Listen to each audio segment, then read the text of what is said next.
So today we are going to discuss one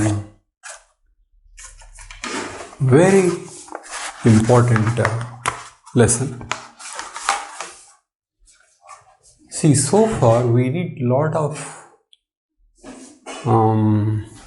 ideas, concepts, and we did IT.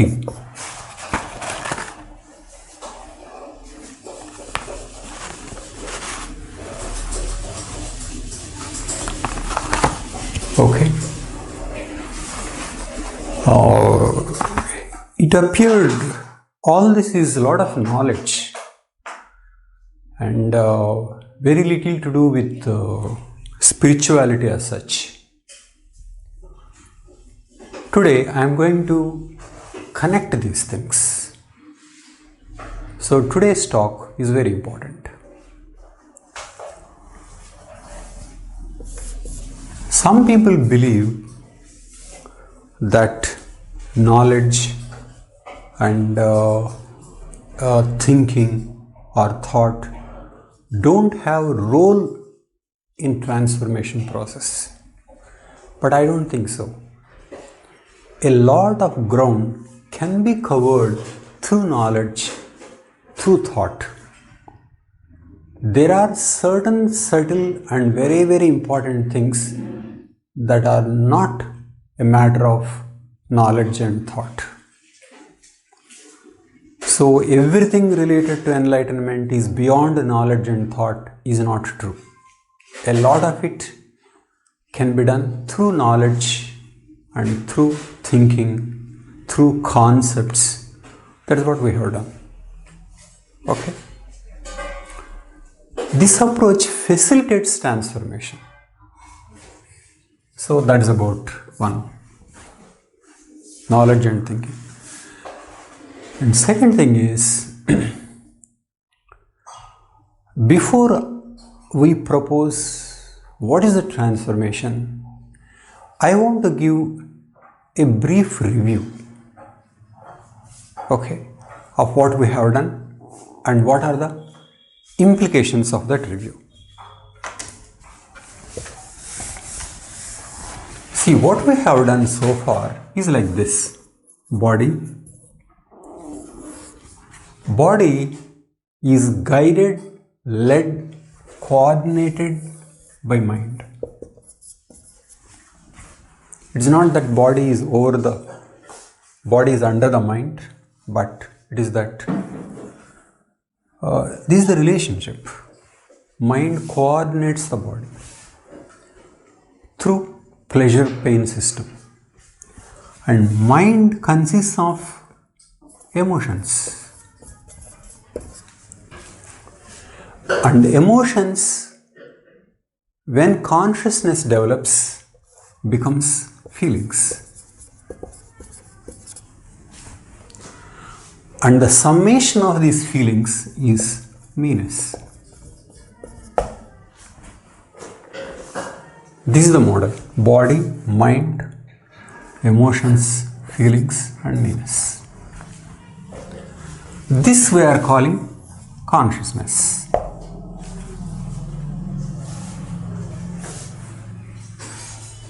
Okay. So consciousness is enabling us to be aware of part of the mind. What is it part of the mind? Thoughts, feelings. Okay. So, put differently, there is consciousness and there are thoughts, feelings, memory.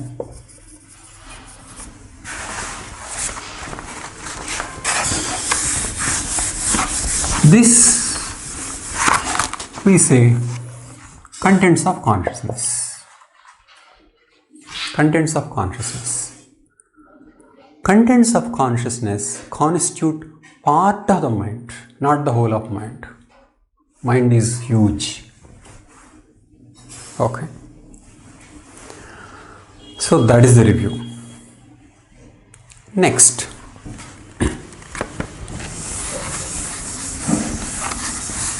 Now pay attention to mind.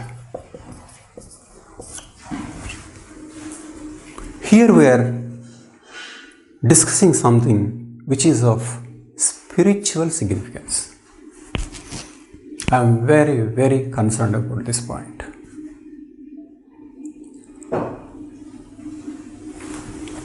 If we are convinced that body, mind are closely linked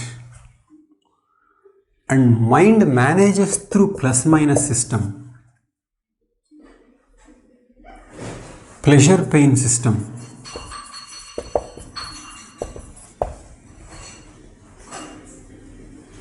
which means pleasure and pain are part of the mind.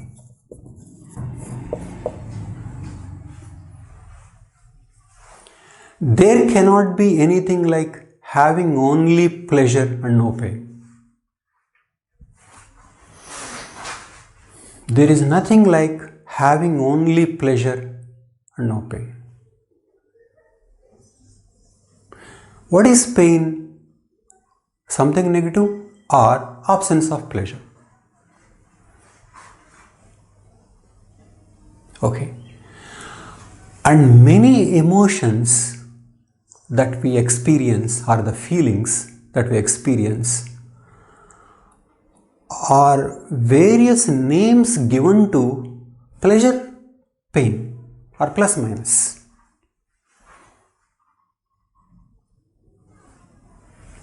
Getting food is plus. Getting sex is plus. Pleasure.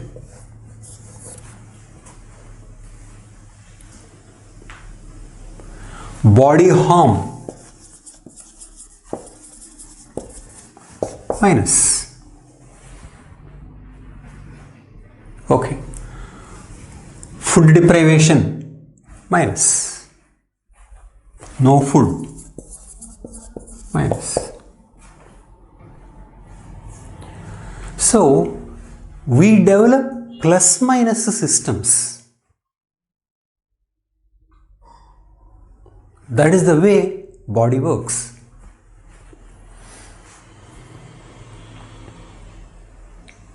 Now, take an emotion of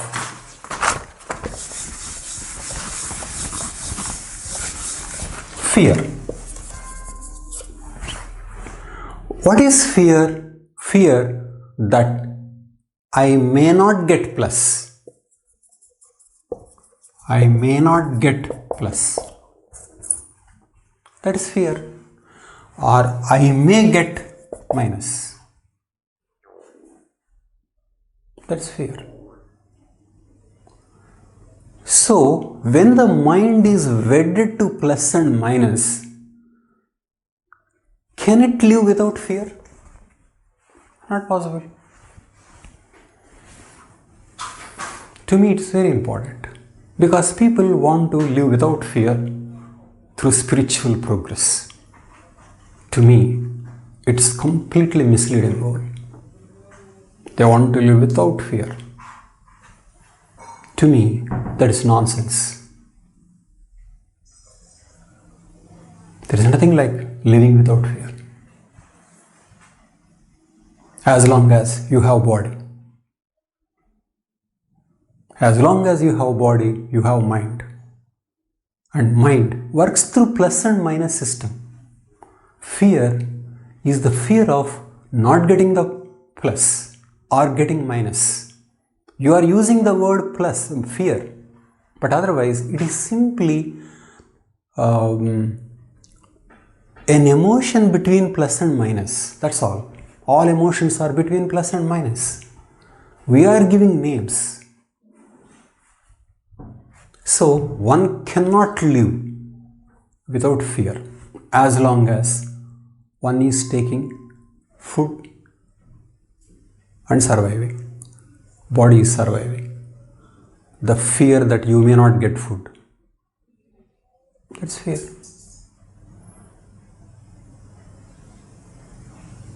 And when somebody is trying to deprive you of plus, you will get anger.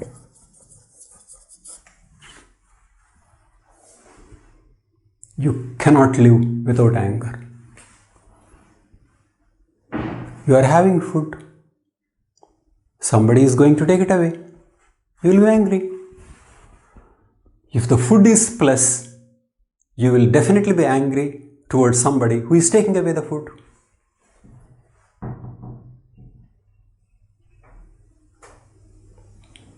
And so are jealousy, envy. These are various names.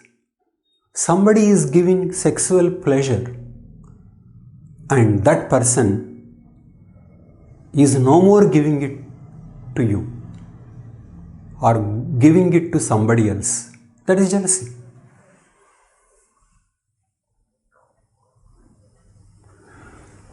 You are failing to have what you wanted to have, and somebody else has it. And when you look at him, you are reminded of your failure. That is envy.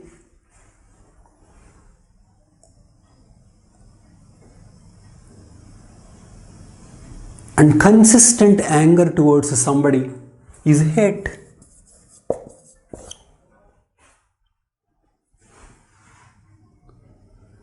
Planning to get plus is desire.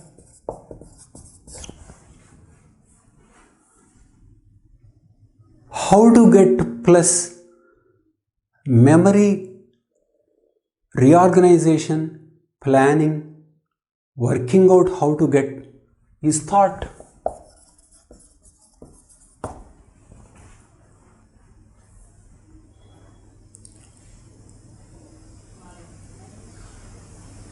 Isn't it? So that is to say, these are all the labels we gave to the essential functioning of the mind. I want you to completely understand this, because people think they should get rid of fear, anger, jealousy, desire, thought, hate. They want only love, calmness, cooperation, smiling face. To me, they are completely meaningless goals. But why do people have such goals? Certain things are idealized in the context of relationship with others. For example, don't hate but love. Don't be angry. Understand. Certain things are glorified for better working of a group, for better working of the society. Love is glorified, hate not. Forgiveness is glorified, anger not. So, spirituality or spiritual progress, some people think, is in terms of modifying the mind towards the plus. So, they define mind in terms of minus and plus, and they want the mind to move towards the plus. This they think is spiritual progress. Free of anger, free of hatred, free of jealousy, free of envy. They are wrong. They are as wrong as saying that I will be free of hunger, I will be free of thirst, I will be free of air to breathe, or my blood will one day be white. No. These are the essential properties of the mind, meant to guide the body. As long as there is body, mind such as this will be there.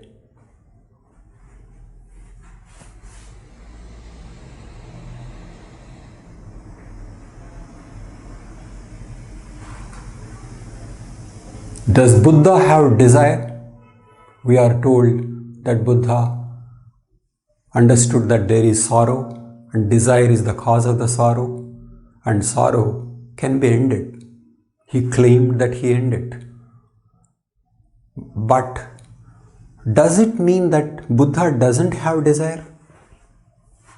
I believe that is not true.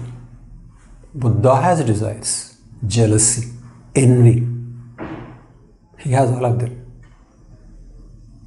Because he has body.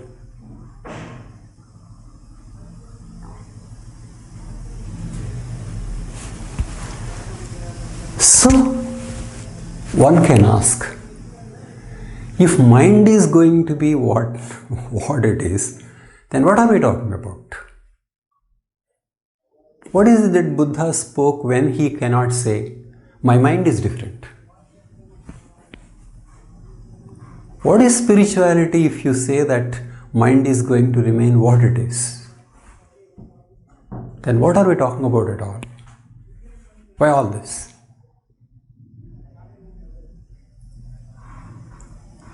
That is important question. Okay. To do that, we will think of a model to look at this issue and what kind of changes that are possible under this model. We'll take a minute. Okay, now I am giving a model to think of the process of transformation. This model I am taking from an analogy given by Ramana Maharshi.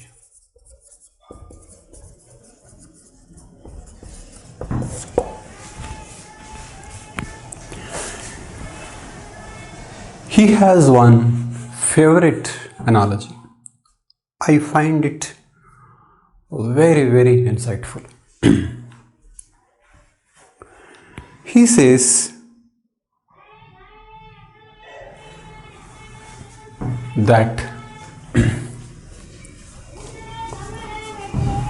there is a screen.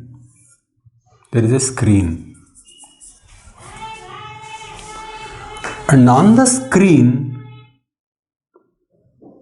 you have, this screen. On the screen you have many images. There is a screen, and on the screen you have many images.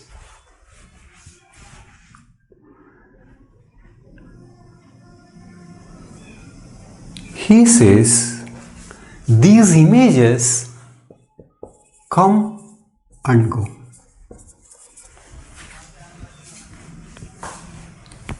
These images come and go. They are non-permanent.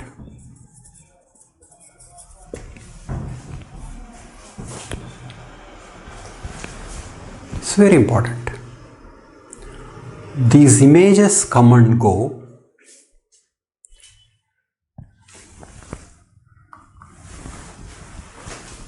They are non-permanent. So what are these images? These images are like various thoughts, feelings. Basically, all the activities of the mind, he is calling them as like images on the screen. Thoughts, feelings, plans, pleasure, pain, anger, jealousy, envy, hatred, and also goodness, badness. You helped some people, so you are happy. You murdered some, unhappy, feeling guilty. All these things are flowing images on the screen.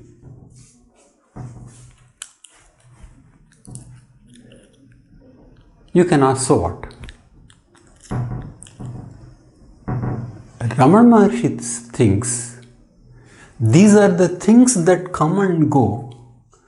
Why don't you see what is permanent? And in this analogy, what is permanent is the screen.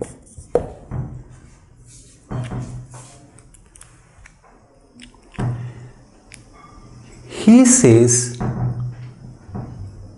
why don't you think that you are the screen and not these, what is coming and going?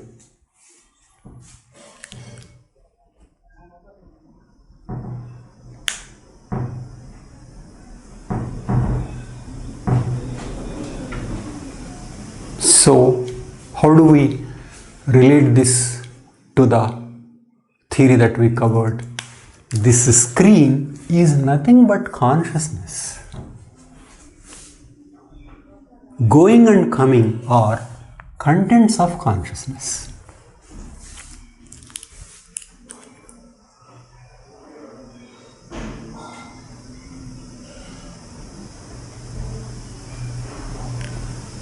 Ramana Maharshi's simple message is, don't identify yourself with your mind, with the image on the screen. If you say, I am envious, he will ask you, okay, who are you? Who are envious? I am good, but who are you? So to Ramana Maharshi, who am I is the basic question, because what he is saying is, don't identify yourself with this mind, but look at what is it that is seeing the mind. And what is seeing the mind is consciousness, pure consciousness, propertyless, formless. It is like a light. Light throws light on other things. But light is not those other things. So instead of identifying yourself those other things, why don't you see that you are the light? So simplest proposal is that disidentify yourself with the contents.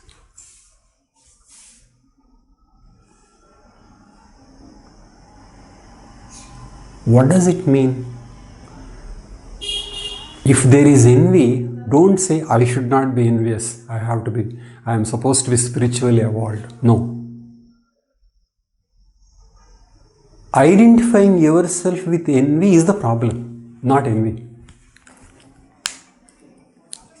Let envy come and go. Jealousy come and go. Anger come and go. Hate come and go. You are using your body, and how can those things will not come? They will come. So let them.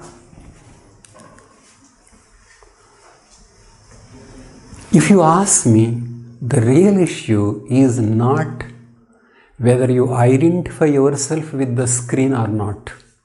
The real issue is non-identification with the image. Why this is an important point, I will explain. I'll look into it later. I'll explain later. So the essential to transformation is not whether you think you are conscious, whether you are that or you are the screen, but you are not, or you are not attached to, you are not identified yourself with these flowing images, be it thoughts or feelings. And non-identification with those flowing images seems to be creating a distance, and that seems to be the freedom from sorrow. That's what I understood. How do we watch a movie? We see a lot of violence, this. We also get into the movie in the sense of we go through those emotions, and yet some kind of separation. Transformation appears to be such a thing. Transformation is not about the change of the images on the screen. Transformation is disidentification with the images. So a person who is transformed will not say, I am not supposed to have envy, I am not supposed to have jealousy. No. So does Buddha have desire? Very much. But how is he different from a normal person having desire? Normal person thinks desire is his, or he is the desire. Whereas Buddha thinks, okay, desires flow through him. Don't do anything. They flow. How are we related to the wind? We don't own, but wind passes through us. In the same way, desires, envy, jealousy all pass through. Most important mistake a seeker does is to modify the mind towards the positive. And in trying to modify the mind towards the positive, what happens is that he becomes more attached to the contents. He wants to be a better and better person. And if it helps dissociating yourself with your mind, I suggest you do some bad things. And don't tell others you are doing bad things because for spiritual progress. Just do bad things. Let others think you are bad. If that helps disidentifying yourself with what you do. But essential to transformation is this disidentification, not the changes in the mind. Why did we cover so much of theory to give this point? I wanted to say mind is so intrinsically linked to the body that fundamentally it cannot be changed. So what can be changed is your perception of yourself. So what should be changed is your idea of what you are.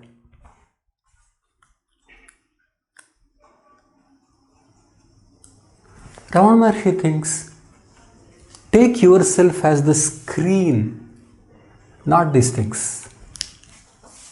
Whether you take yourself as the screen or not, I believe as long as you accept the flow of images, feelings, pleasures and pains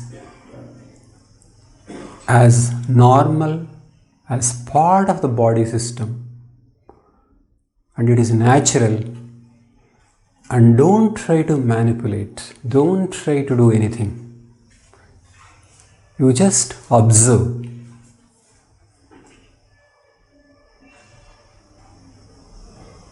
And through observation, learn to dissociate yourself from these images.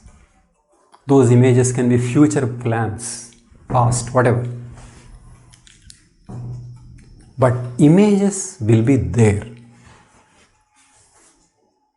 So, idea of becoming a good person is nothing but becoming like a hero in this movie. Idea of a bad person is becoming a villain. Idea of an insignificant person may be something like a joker.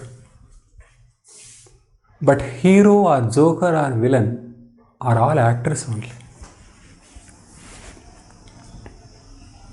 Transformation has nothing to do with it. You may be a hero, you may be a joker, and world may be influenced if you are a hero, will suffer if you are a villain. That's true. But that has nothing to do with transformation. Transformation is this dissociation from the contents. That is a transformation.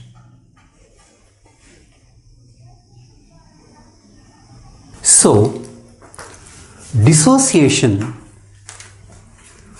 is the first thing. You can call it by various names. Dissociate with contents of consciousness. Disidentify with contents of consciousness. Disidentify. Dissociate, disidentify. In the end, disjunction between C and CC, disjunction, is transformation. That I think if I had to define transformation, I would say disjunction between consciousness and its contents is transformation. That's all.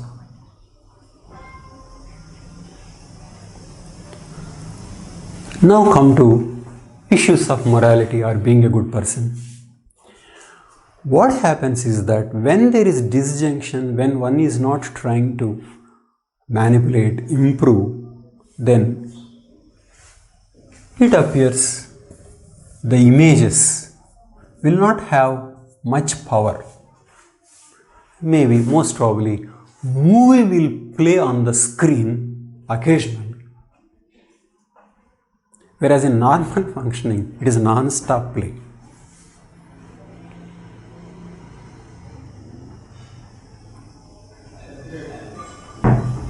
So, envy, jealousy, desire, anger, hate will pass. Remember, these are all the labels that we are giving for a minus. And minus is inevitable part of body-mind. So when we are not trying to do something to them, attach, they will lose significance. And so is the case with positive things also. So, isn't Buddha's mind changed? Very much. But the first step is not the desire to change it, but to disown it. I believe this is very important because people want to change the images on the screen. I believe the first important step in spiritual journey is not to identify with the thoughts and feelings, images. This is the first step. Don't try to be a good person. No. You can be a good person, that is different, but that has nothing to do with transformation. If goodness is contributing to attachment, you please be bad. That's my suggestion.